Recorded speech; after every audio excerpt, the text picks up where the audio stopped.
Napoleão tá diferente, cara.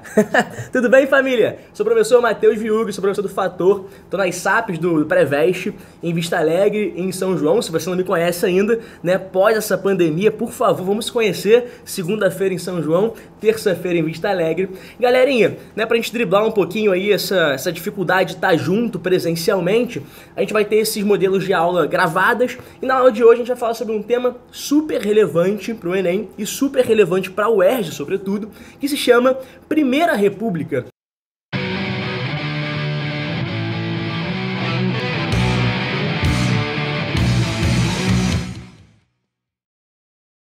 A primeira vez que o nosso país se tornou uma grande república, onde você podia votar, participar, enfim, onde a gente rompeu o nosso legado monárquico. Mas pra gente entender isso, eu costumo dizer, né, o pessoal tem uma implicância com história, pessoal, a história tem que gravar data, tem que decorar os nomes e tal, e o pessoal fala que não.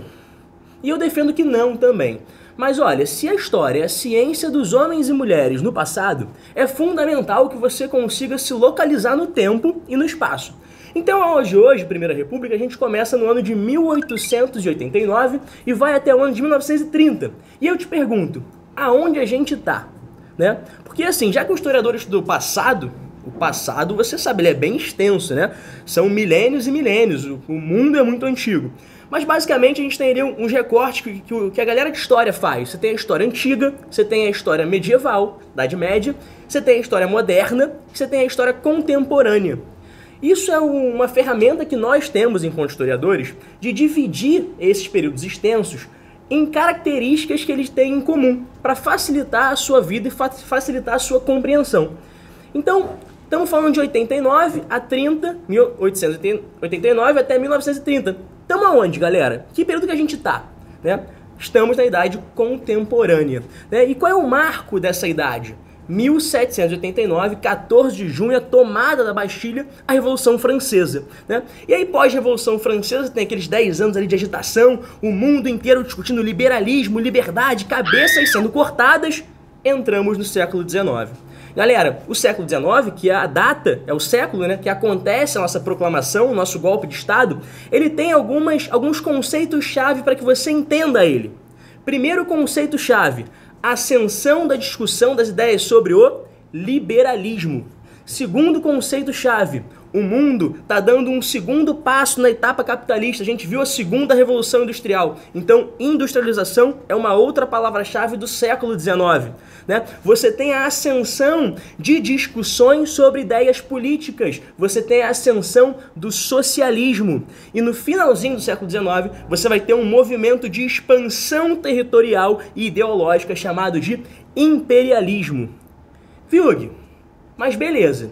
De que forma isso se reflete na nossa Primeira República? Fica tranquilo, a gente vai chegar lá, né? Porque a Primeira República, ela não veio do nada, ela não aconteceu do nada. O Deodoro não subiu no cavalo e proclamou ela, né, ao seu bel prazer. Tem todo um processo de desgaste que está relacionado a esses 4 fatores e eu vou te mostrar por quê e como. Tranquilo? Bom, vamos lembrar? 7 de setembro de 22, às margens do Ipiranga, Brasil independente. Se você for flamenguista, a gente consegue até fazer uma aproximação dessa aula agora, porque você foi campeão da Copa Libertadores da América, que faz uma homenagem aos principais líderes militares que tornaram a nossa América independente.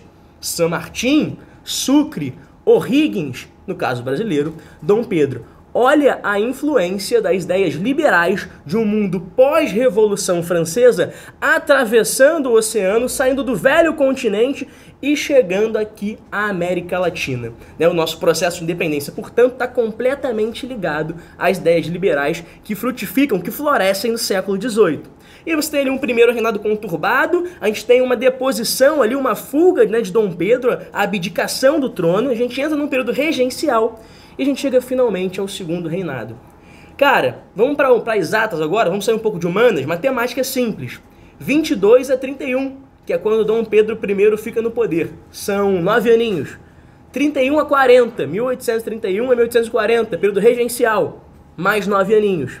Vem Dom Pedro II, chega ao poder com 15 anos incompletos, né? E fica de 1840 até 1889.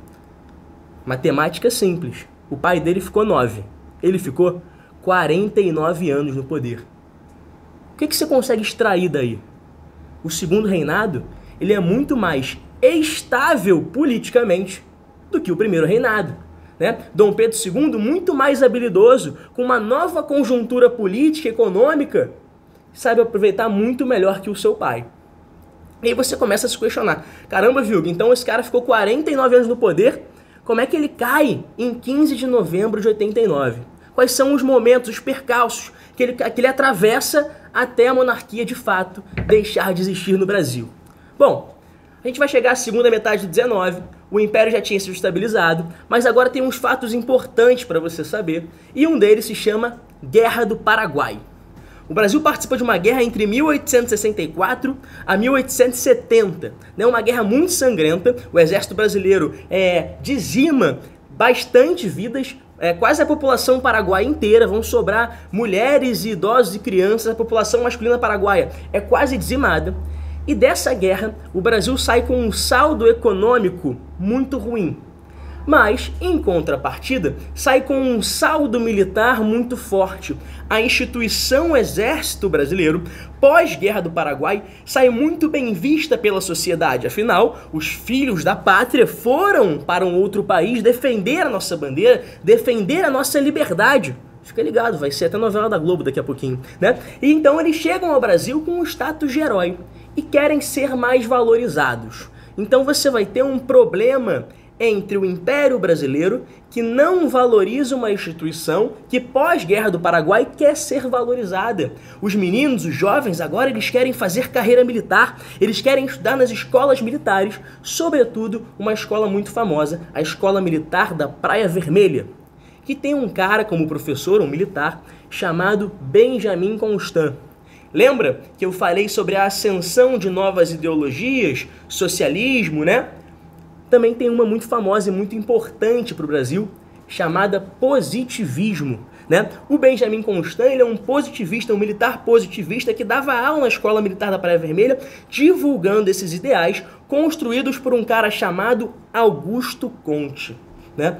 O Exército Brasileiro, além de querer ser mais valorizado, tem agora uma parcela também que está se formando sob os auspícios, sob os ideais positivistas, né? Que não defendem mais uma ideia de monarquia, pelo contrário, defendem uma ideia de uma república centralizada, forte, que controle o Estado, que leve o Estado à ordem, que leve o Estado ao progresso, beleza? Em contrapartida, você vai ter mais um problema, né? Mais um pouquinho de querosene nessa fogueira aí entre exército e império, que é pouco a pouco, né, a discussão pública, né? O exército tomando certas medidas de uma certa insubordinação, vindo aos jornais e reclamando da postura do imperador. A primeira reclamação vem um cara chamado Sena Madureira, sobre uma questão de aposentadoria. E ele vai ser, né, repreendido, ele vai ser punido pelo imperador, né? Pessoal, esses três pontos, né, ou seja, a discussão pública entre exército e imperador, esse outro ponto sobre a valorização pós-Guerra do Paraguai e uma força, né, do exército pós-Guerra do Paraguai, tá? E a ascensão do positivismo dentro do exército vão configurar o que a gente chama de questão militar. A gente tem três questões centrais que vão contribuir para o fim da monarquia no Brasil, e a questão militar é uma delas. Para você ter um exemplo, o exército pós-Guerra do Paraguai vai ter alguns militares que se recusam a perseguir escravizados. Por quê? Eles lutaram com esses escravizados lado a lado na guerra. E agora que eles retornam, eles se recusam a perseguir esses escravizados, né? Um dos exemplos é um militar que se nega a prender o dragão no mar do Ceará. O dragão do mar do Ceará era um cara que trabalhava com uma balsa, que se recusou a fazer, né, o trajeto ali, fazer o tráfico de escravizados dentro da sua balsa, beleza? Então essa é a primeira questão importante que vai pouco a pouco minando o exército brasileiro. Show? Bom, vamos para a próxima. Você lembra que em 1824 a gente tem a nossa primeira Constituição chamada de outorgada. Lembra por quê? É uma Constituição que mantém o absolutismo, né? O mundo inteiro caminhando para o liberalismo, e a nossa Constituição em 24, ela vem absolutista. Lembra que tinha um quarto poder? O Montesquieu escreve 3, executivo, legislativo e judiciário. E o Dom Pedro I, ele fala, não, só esses 3 não gostei, né? Ele era mimadão, ele veio para ser príncipe, para ser rei, ele não gostou, ele criou um quarto poder, o poder moderador, que permitia que ele influenciasse na vida política do império, né? Além desse quarto poder, a nossa Constituição em 24, indo na contramão do liberalismo, ela aponta para a presença, para a aliança, na verdade, entre Estado e o quê? Igreja, né? Então o nosso imperador, dentro do território nacional, ele representa a maior liderança da igreja. Então ele pode nomear cargos, ele pode acatar ou não acatar as bulas que o Papa indica para a Igreja Católica, através de um regime chamado padroado. E Vilg, por que tu está falando isso? Porque a nossa segunda questão é a questão religiosa. É a questão da Igreja Católica com o nosso imperador. Por quê? A Igreja, na metade do 19, ela passa por uma transformação ideológica, uma transformação de convicções. Ela fica um pouquinho mais conservadora, né? E aí ela tem como premissa a proibição de certas coisas mundanas que ela vai questionar ali. Uma delas, senhores, maçonaria. Maçonaria que hoje desperta, né, a curiosidade de todos por ser misteriosa. Daí você sabe que no Império, o próprio imperador ele era maçom.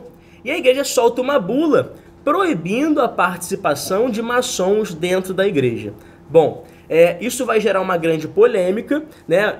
2 bispos, o bispo de Olinda e do Recife, salvo engano, eles vão fazer valer a vera essa risca, mesmo o imperador não ratificando essa bula, né? E a partir daí, o imperador vai puni-los, vai mandar prendê-los e pagar serviços forçados à coroa. Bom, essa medida do imperador, já Dom Pedro II, vai gerar uma grande antipatia de parte da Igreja Católica com a sua pessoa. Então, se houvesse algum tipo de conspiração, ele não poderia contar ali com o apoio da Igreja. Galera, essa é a nossa segunda questão, a questão que a gente chama de questão religiosa. Então, temos a questão militar e a questão religiosa como 2 pontos aí fundamentais para minar o Império. Tamo tranquilo até aí, beleza?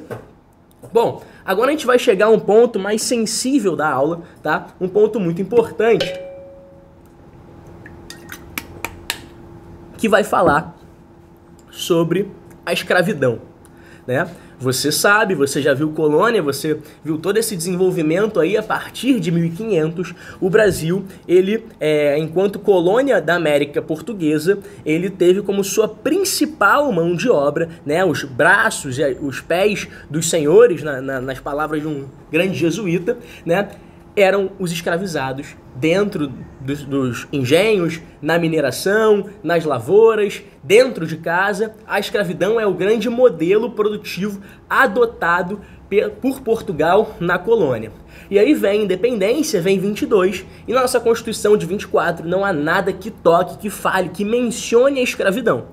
Mas o mundo já era outro, né? Século XIX, o mundo já é outro. Os valores liberais, eles já estão atingindo um outro status, ou se você preferir, um outro patamar, né? E eles estão circulando por toda a sociedade. Se você lembrar, lá na Revolução Francesa, naquele curto período, ali, República Jacobina, uma parte mais radical, a escravidão chegou a ser abolida em algumas colônias francesas. Uma delas muito famosa, Haiti. Lembra que teve aquele processo revolucionário feito por escravizados?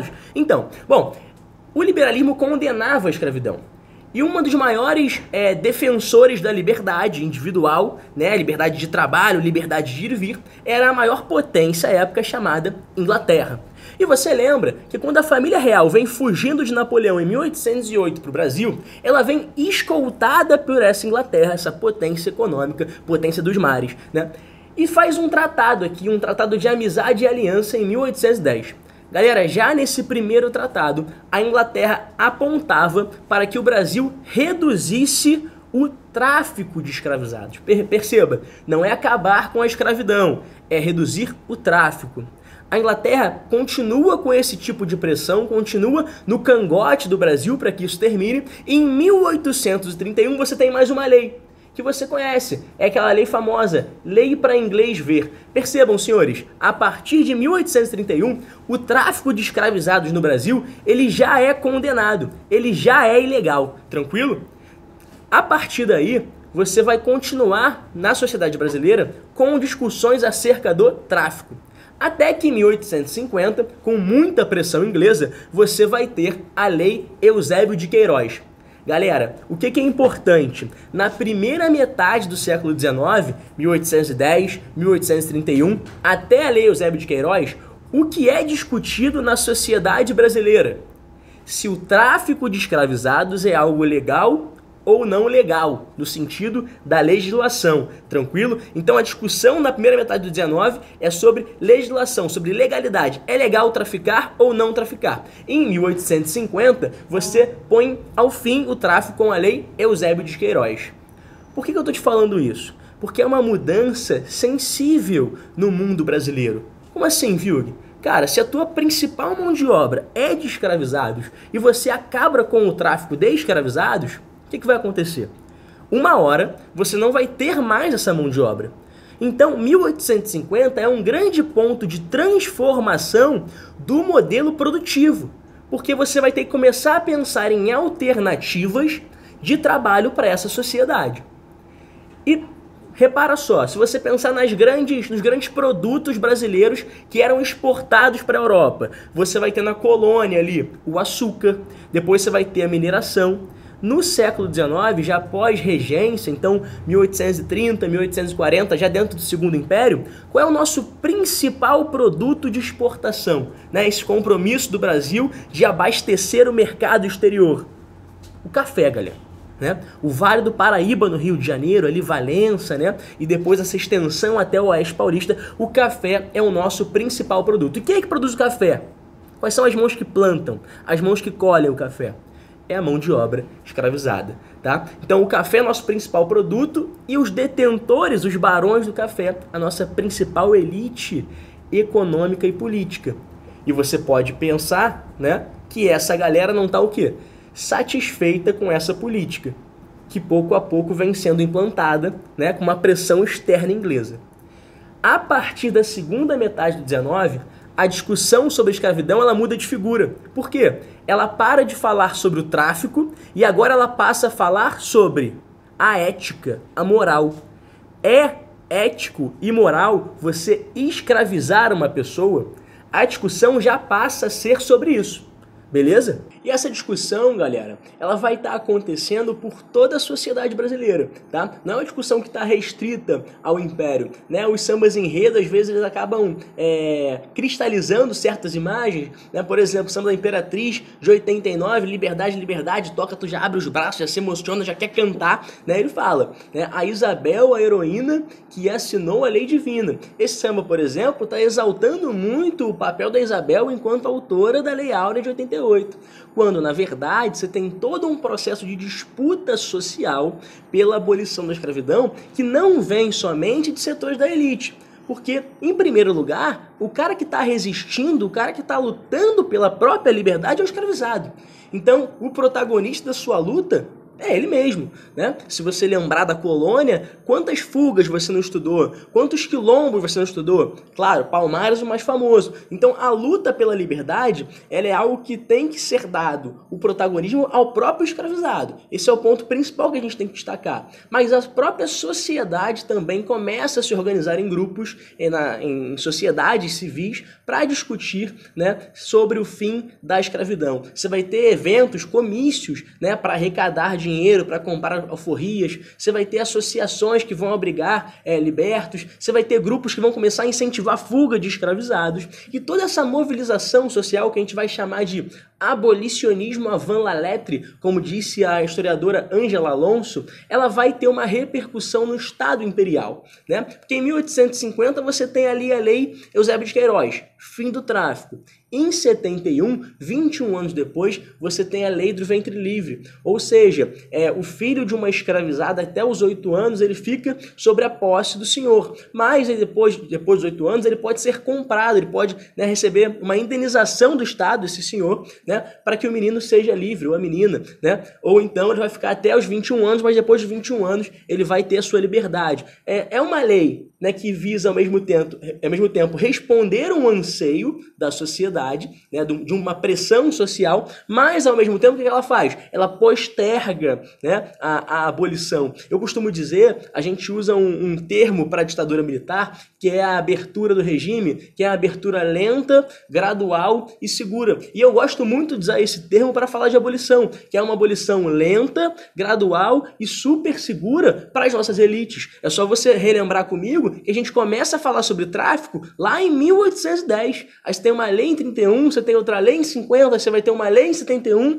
aí você tem uma lei em 85, que é quase que uma piada de mau gosto, que é a Lei Sarava-Cotegipe, né, que é a lei do sexagenário, que diz que todo escravizado acima dos 60 anos, né, ele vai ter a sua liberdade. Só que a gente sabe que a média de vida, pela condição, né, de trabalho e de alimentação que os escravizados tinham, ela dificilmente chegava até os 60. Então, ela é uma lei ali, na década de 80, a luta abolicionista pegando fogo, né? André Rebouças, um engenheiro, nosso primeiro engenheiro negro, amigo pessoal de Dom Pedro II, né, ia aos jornais, fazia discursos inflamados defendendo a causa abolicionista. Luiz Gama, advogado negro, filha de mulher escravizada, né? Joaquim Nabuco, grandes personalidades negras à época, faziam essa presença em jornais, organizavam grupos de discussão, né, em prol dessa causa. Na década de 80, pegando fogo, vem a Lei Sarava-Cotegipe, né, como uma grande piada de mau gosto, para ali tentar responder a um anseio social, mas ao mesmo tempo tentar postergar ao máximo essa abolição. Em 13 de maio de 88, aí sim a princesa Isabel assina a Lei Áurea, mas que percebam, é fruto de toda uma movimentação histórica, né, em primeiro lugar dos próprios escravizados que tentavam fugir, que se organizavam em busca da sua liberdade desde que aqui chegaram, mas também da sociedade civil e, sobretudo, das personalidades negras dessa sociedade civil. É claro, a Isabel tem um papel de assinar, óbvio, né, o Império tem algum papel, tanto é que assina em 13 de maio e depois paga um preço político muito grande, porque um ano e pouco depois, no 15 de novembro, vai cair, né? E uma das nossas causas, a nossa última causa para o fim do Império é a causa abolicionista. Então, galera, vimos a questão militar, vimos a questão religiosa e vimos a questão abolicionista como 3 pilares fundamentais para que o Império, para que a monarquia viesse cair. Tranquilo? Bom, para fechar, a gente tem que falar de uma última classe, de um último grupo que é muito importante, que é o grupo econômico, né? Que é a burguesia cafeeira. Galera, a ascensão liberal, né, a ascensão dessas ideias de liberdade, ela também vai discutir um pouco modelos de governo, né? Um pouco não, vai discutir muito modelos de governo. E a monarquia, ela já é enxergada como algo decadente, como algo arcaico, como algo atrasado, né? A grande potência na América que vai inspirar, né, a burguesia cafeeira paulista, a burguesia do Vale do Paraíba, é um país que na verdade nem tem nome de país, né? Que são os Estados Unidos da América, né? Que fez sua independência lá em 1776, que tem um modelo federativo, cada estado tem autonomia própria, né? E a burguesia cafeeira, tanto do Rio quanto de São Paulo, olha para aquilo ali e fala, cara, que maravilha, porque o Estado brasileiro ele é completamente centralizado na figura personalista do imperador. Você lembra, tinha lá o poder moderador, que ele estava sempre nos bastidores, conseguindo interferir na política. Então você tinha participação através do voto para escolher os cargos legislativos, Senado, deputado? Tinha, né? Mas com o poder moderador, né, um resquício absolutista, Dom Pedro conseguia sempre ali, no teatro das sombras, nos bastidores, organizar essa política, e isso contrariava e muito a burguesia cafeeira, que não conseguia traduzir o seu poder econômico em poder político. Então você vai ter a ascensão desse quarto grupo aqui, como talvez junto com os militares, principais atores para a queda dessa monarquia, né? Em 70, você vai ser solto um manifesto escrito por um cara chamado Quintino Bocaiúva. Já deve ter escutado o nome desse bairro do Rio de Janeiro, né? O bairro de Quintino. O Quintino Bocaiúva era um republicano e escreve em 1870 o primeiro manifesto republicano da nossa história, tá? E depois, em 1873, você vai ter a criação do Partido Republicano Paulista, lá na cidade de Itu. Tranquilo? E a partir de uma aliança entre esses dois grupos, o Partido Republicano, os republicanos, a burguesia cafeeira de São Paulo, Rio de Janeiro, e os militares, sobretudo positivistas, eles vão conseguir convencer o Marechal Deodoro da Fonseca, que era amigo muito próximo de Dom Pedro II. Ele não era republicano, ele não era positivista, mas ele era militar e ele estava vendo, né, essa deslegitimação que o exército vinha sofrendo com o imperador, até que no dia 15 de novembro ele declara que a monarquia caiu, que a monarquia foi derrubada através de um golpe militar e que agora começa a nossa história republicana. Família, conta pra mim, 15 de novembro de 2019, tava onde? 7 de setembro de 2019, tu tava no Maracanã, Fla-Flu, show da Anitta no meio campo? Não, né? Certeza que não. Tu tava no desfile da parada militar em homenagem à independência? Em homenagem à proclamação da República? Não, não tava. Agora bota no Google aí, 4 de julho, você vai ver, final do Super Bowl, show da Beyoncé com um Jay-Z no meio campo, todo mundo pintado de vermelho, azul e branco, churrasco, caça passando no ar, desfile cívico-militar, exaltando o processo de independência norte-americano. Galera, isso é muito importante porque essas datas simbólicas denunciam a relação do povo com o seu Estado. E a relação do povo brasileiro com o seu Estado é sempre uma relação de inferioridade, de submissão. Frase clássica que explicita a relação do povo com o Estado na proclamação da República. E o povo assistiu a tudo bestializado. Galera, não há participação popular no 15 de novembro, por isso é só mais um feriado qualquer para você. O seu tio-avô, o seu bisavô, eles não pegaram em armas para depor Dom Pedro II. Dom Pedro II, coitado, nem resistiu ao golpe, né? Tinha um navio chileno na costa brasileira que ofereceu a Dom Pedro a possibilidade de se abrigar nesse navio para iniciar uma resistência. E ele disse o seguinte: se não me querem aqui, não há problema. E foi para a Europa, e na Europa morreu 2 anos depois, completamente triste a maneira pela qual ele foi tratado pela população brasileira, sobretudo por setores que eram próximos a ele.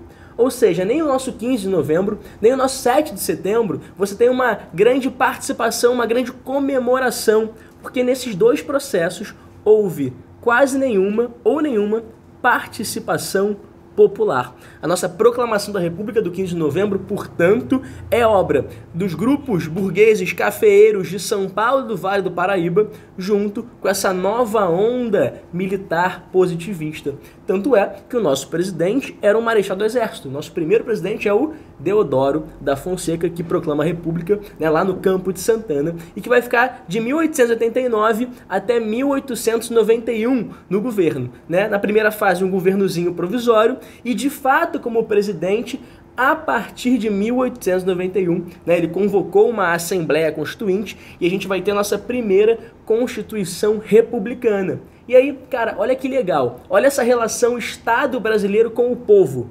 Antes da Constituição ser escrita, né, e proclamada, a gente teve a escrita de um Código Penal. E nesse Código Penal você tem 2 artigos ali fantásticos, né, que mostram esse carinho do Estado com o povo. O primeiro é o artigo da vadiagem. Se o cara não tem ocupação, se o cara não tem ofício, ele é vadio, ele vai ser preso, né? Então você vai atacar ali a população mais pobre, sobretudo de negros que tinham acabado de ser libertos no fim da escravidão. E você vai atacar a cultura negra, num artigozinho que proíbe a capoeiragem. Você é proibido de, em praça pública, fazer movimentos bruscos e rápidos com o seu corpo. Caso você faça, você será preso. Então, antes da Constituição, você tem um Código Penal. Olha a preocupação. A preocupação é em conter a participação popular. Agora, essa república que nasce sem a participação popular tem que criar mecanismos para que ela seja legitimada, tem que criar símbolos. Então, se você pegava o trem no Império para ver o seu contatinho lá no centro do Rio de Janeiro, você pegava o trem aqui em São João e saltava na estação Dom Pedro II. Agora, na República, você pega o trem em São João e salta na estação Central do Brasil. Agora não é mais província do Rio de Janeiro, agora são Estados Unidos, porque o Brasil agora se chama República dos Estados Unidos do Brasil. Olha que legal a influência norte-americana no nosso próprio nome. Como é que o liberalismo norte-americano, como é que a República Federativa Norte-Americana influenciou o nosso processo, né? Ainda no papo dos símbolos, se você fosse dar um rolê ali no centro do Rio, você não ia mais no Largo do Paço Imperial, você iria na Praça 15 de novembro em homenagem à proclamação. Tranquilo? Bom, e na Constituição você também tem elementos que vão buscar essa diferenciação, né? No Império quem votava? Votava quem tinha renda. Então o critério de participação era o critério censitário. Na República não. Na República vota qualquer um. O voto é universal, né? O sufrágio é universal, só que também cuidado com esse qualquer um. Meninas, por exemplo, não participam, né? Homens até 18 anos. E muito importante, galera, para votar tem que ser o quê? Alfabetizado, né? Até 88 o voto no Brasil, ele é só para quem é alfabetizado. Em 88, com a Constituição Cidadã, você tem essa mudança. Ou seja, por mais que agora o voto não tivesse mais o critério de renda, ele ainda tinha critérios que o tornavam muito excludentes, dificultavam muito essa participação de uma população menos restrita, né? Além disso, você tem o rompimento com a Igreja Católica. Agora o Estado brasileiro é um Estado laico, né? Você não tem mais o regime do padroado. Agora você tem um modelo presidencialista, ou seja, o chefe do executivo ele vai ser eleito, e você tem agora a ratificação daquele pensamento do Montesquieu lá do século XVIII dos três poderes. Agora não tem mais moderador, agora é legislativo, executivo e judiciário. Ou seja, na Constituição de 91 você tem medidas que visam a diferenciação da República para o Império. A principal delas, para essa elite cafeeira, para essa elite econômica, é a que traz no próprio nome do país, República dos Estados Unidos, ou seja, o nosso modelo ele é federativo. Lembra daquela centralização do poder na mão de Pedro II? Agora ela não existe mais. Os estados eles têm autonomia fiscal, autonomia administrativa, e isso vai favorecer e muito São Paulo, Rio de Janeiro e Minas Gerais. Tranquilo, galera? Bom, é importante frisar que o Deodoro ele fica durante pouquíssimo tempo no poder. Ele fica como presidente, ele vai ser eleito de maneira indireta, né? Porque a Assembleia que vai eleger o primeiro presidente, o nosso primeiro presidente, não é eleito pela população, né? Só que o Deodoro, cara, ele não era republicano, ele não era positivista, ele era um cara lá meio grosseirão, meio militarzão mesmo, meio hierarquia, o que eu falo é lei. E quando ele é eleito em 91, ele fica mais ou menos 7 meses no governo. Isso porque ele bota, né, no ministério, um cara que era ainda da época monárquica, um cara chamado Barão de Lucena. Isso vai desagradar um pouco as elites ali civis mais republicanas, e ele vai mandar fechar o Congresso, simplesmente. Sem trato político nenhum para disputa política, né, para esse jogo com oposição, ele manda fechar o Congresso. A Marinha, que era monarquista, pega os seus navios, seus encouraçados, aponta para a capital do Rio de Janeiro e obriga Deodoro a renunciar. Caso ele não renunciasse, a Marinha iria bombardear, né, a cidade. Deodoro renuncia e quem assume a presidência é Floriano Peixoto, que fica de 91 até 94. Olha que curioso, a sua história republicana ela já começa com uma infração. Por quê? Porque o Deodoro ele não tinha nem 2 anos de eleito. E segundo a Constituição, se o presidente renunciasse com menos de 2 anos, o correto seria que convocassem novas eleições. Bom, isso não foi feito. Floriano assume com a missão de apaziguar os ânimos e transferir o poder, né, das mãos dos militares para a mão das elites civis. E faz isso muito bem. Consegue conter os ânimos, consegue agradar a população mais pobre, vai até despertar, né, na imagem do Floriano o que a gente chama de florianismo ou jacobinismo, por ele ser próximo aos pobres, por ele ser meio paternalista. Ele mandava construir casas populares, ele agradava a elite cafeeira porque ele estava comandando com punhos de ferro. Aliás, seu apelido era Marechal de Ferro, né? E consegue também agradar os positivistas que viam nele, por ser do exército, uma grande liderança. Tranquilo? Bom, ele vai chegar a enfrentar uma revolução federalista, né, o que vai fazer com que ele dê nome até uma cidade, Florianópolis, né, a cidade de Floriano, é porque ele reprimiu revoltosos federalistas nessa cidade que se chamava Nossa Senhora do Desterro. E depois de massacrar e mandar matar a maioria dos revoltosos, ele ainda colocou nessa cidade o seu próprio nome. E em 94, finalmente, ele passa o poder para um civil, nosso primeiro presidente civil eleito, um cara chamado Prudente de Moraes. Tranquilo? Galera, nesse momento, com o Prudente no poder, a gente vai ter uma transição entre esse poder dos militares e o poder civil. Então, o que marca, pra gente frisar aqui, o que marca esse período de 89 a 94 com Marechal Deodoro e Floriano Peixoto no poder? Isso marca a República da Espada. Nesse momento, a principal corrente ideológica que está governando o seu país é a corrente positivista. Você já viu a sua bandeira? Qual é o lema que está na sua bandeira? Ordem e progresso. E aí eu tenho certeza que você gosta muito de Noel Rosa, tem um samba dele chamado Positivismo. O amor vem por princípio, a ordem por base, o progresso é que deve vir por fim, desprezaste essa lei de Augusto Conte e foste ser feliz longe de mim, né? O Noel aí brincando, descrevendo o principal lema dessa doutrina que está na sua bandeira. Eles só retiraram, obviamente, o amor e mantiveram ali ordem e progresso. A partir do Prudente, você vai ter a ascensão das camadas civis e com o próximo presidente, Campos Salles, esse sim, fundamental para você, tá? Fundamental, porque é com o Campos Salles que a burguesia cafeeira do Oeste Paulista e do Vale do Paraíba chega de fato ao poder, né? O Campos Salles ele vai desenhar um grande acordo político chamado Política dos Governadores ou Política dos Estados. Por quê, galera? Tem um autor, né, fabuloso da literatura brasileira chamado Lima Barreto. E o Lima, ele viveu a Primeira República, era um grande crítico da Primeira República, e ele escreve um livro fabuloso chamado Os Brusundangas, em que ele faz uma grande sátira política dessa república. E num capítulozinho específico dos Brusundangas, chamado As Eleições, o Lima mostra o que significava as eleições para a República dos Estados Unidos, da Brusundanga. Ele não fala Brasil, mas obviamente ele está fazendo uma grande crítica. E ele fala que na Brusundanga a votação é caso de polícia. Por quê? Ele vai escrever a história de um amigo dele que sai para votar, né? E aí ele sai, almoça, conversa com um, conversa com outro e todo mundo indica para ele vários candidatos. E ele tá lá, fica toda hora ele se comove, quer votar em um, quer votar em outro, até que ele chega lá para votar na sessão eleitoral. O voto nessa época, senhores, é aberto, tá? Vai lá pro fiscal da ata e declara o seu voto num cara que ele achava que era um bom político, né? Ele era pobrezinho, precisava do dinheiro da política para se sobreviver, e ele declara o voto nesse cara. E aí, o fiscal da ata pergunta a ele: o senhor tem certeza que quer votar nele?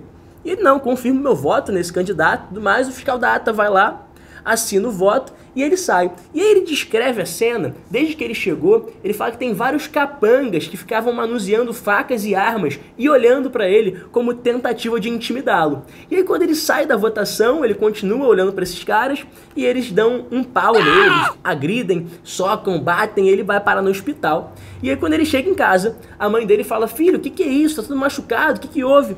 E ele fala: mãe, isso são direitos políticos, né? Então, na Primeira República, a participação através do voto ela é extremamente violenta. Ela tem um controle muito violento por parte dos caras chamados de coronéis. Senhores, coronelismo é um conceito fundamental para você entender a política na Primeira República e, sobretudo, essa política dos governadores ou política dos estados. Como é que ela funciona? O voto, segundo Lima, para essa galera, ele pode anarquizar a instituição. Porque ele até brinca. Já pensou? Cada cabeça, um voto, eles vão votar em que eles quiserem. Isso é um problema. E é justamente assim que as elites políticas e econômicas de São Paulo e Minas entendem o voto, né? Como algo que pode desarranjar, perturbar o sistema. Então, para isso, eles têm que controlar o voto. Então, você pensa, você votou agora recentemente para presidente. Você conhece o presidente? Não, né? Você conhece o seu governador? Também não. Qual é o político que você tem mais próximo de você?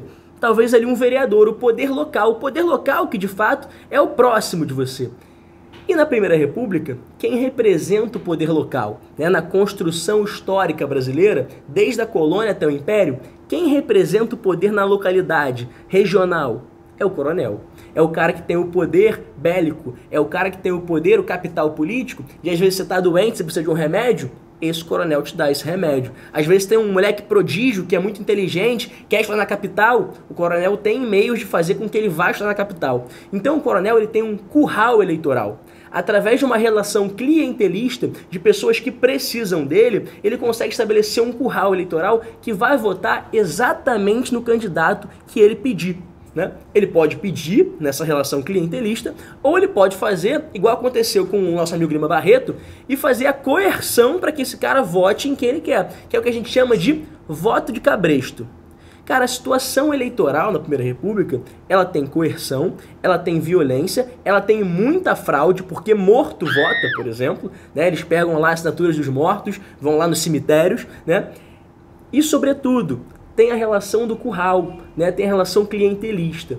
Ou seja, o coronel é o cara que garante a eleição do governador e é o cara que garante a eleição do presidente. Mas, viu, por que ele elege esses caras? Ora, porque o governador e o presidente vão favorecer ele economicamente. De que maneira? Ele vai ganhar cargos. Então ele vai ganhar cargo para colocar um médico, vai ganhar cargo para colocar um professor, né? A polícia do estado vai fazer vista grossa para ele em algum momento. Então uma troca de favores que marca essa ascensão do Campos Salles e esse desenho da política dos governadores ou política dos estados. E na base dessa política, fundamental para que ela funcione, quem é que está ali? É o coronel. O coronel, portanto, é uma figura central do que a gente vai chamar de república oligarca. E por que oligarca? Você faz ali a divisão da palavra, né? Arquia, forma de governo, oli, né? Seriam poucos. Então, poucos no governo, poucos no poder. Oligarquia, portanto, a maneira de governo onde poucos ocupam as diretrizes, as decisões, né? Ou então você pode chamar também de república do café com leite. Café, tendo a burguesia ali de São Paulo como a principal organizadora política, e leite por conta de Minas Gerais, porque tinha um grande colégio eleitoral e uma burguesia cafeira também forte, que também intervia nessa sociedade. E aí você vai alternando. Uma hora o presidente é de São Paulo, outra hora o presidente é de Minas Gerais, e aí pouco a pouco você consegue consolidar esse poder. Agora, por que essa galera tá querendo controlar a política? Quando eles assumiram o poder com Campos Salles, é justamente o momento em que o café brasileiro ele está desvalorizando no mercado, porque você tem, tanto no Brasil quanto no exterior, já bastante produtores de café. E aí a lógica de mercado, quanto mais produtor, né, o seu preço vai abaixar. Então eles estavam no poder político, o que eles conseguem? Eles conseguem aparelhar o Estado. O Estado pode socorrer esses cafeicultores. E em 1906, você vai ter um convênio em São Paulo, chamado Convênio de Taubaté, onde você vai permitir que os estados contraiam empréstimos para conseguir estocar o café. Então, ou seja, o Estado brasileiro dava dinheiro aos cafeicultores para que eles comprassem o seu próprio café, estocassem o seu café para conseguir controlar ele no preço do mercado internacional. Tranquilo, galera? Essa é a nossa república oligarca ou do café com leite. Valeu, família, obrigadão pela sua audiência, tenho certeza que você ficou até o finalzinho, não pulou nenhuma parte do vídeo, nem botou em velocidade 2, 3, 4, 5, tá? Espero que você tenha passado bastante álcool gel na sua mão, fica tranquilo que eu cuspi pouco, acho que você não vai pegar o meu vírus aí do outro lado da tela, fica de boa. E só para recapitular, tá? A gente hoje viu a crise do segundo reinado, né? E os pontos principais que fizeram a monarquia cair, lembra? As questões, questão militar, questão religiosa e questão abolicionista. Vimos os principais atores que participaram desse golpe, né? Então a burguesia ali cafeeira, junto com militares positivistas. Vimos a ascensão da República da Espada com os dois presidentes militares. Vimos a Constituição de 91 e o Código Penal de 90, né? Vimos as ideologias em disputa, então uma ideologia liberal americana por parte das elites civis que queriam autonomia, e vimos a ideologia positivista dos militares, tá na sua bandeira, ordem e progresso. E vimos também o principal acordo político que dá o trato, que dá, né, o corpo, a substância da política da Primeira República, chamada de política dos governadores ou política dos estados, que por base tem o coronelismo. Valeu, galera, muito obrigado pela sua audiência e queria te fazer um pedido, tá? No meu Instagram eu dou algumas dicas de história, posto alguns videozinhos durante a semana, tô começando um projeto novo, um podcast bem maneiro, e se você curtiu a aula, por favor me segue lá, ó, @VilgDeHistória. Tranquilo? Galera, por um mundo muito mais fator, que essa pandemia passe e a gente volte pro nosso calor de sala de aula. Beijão!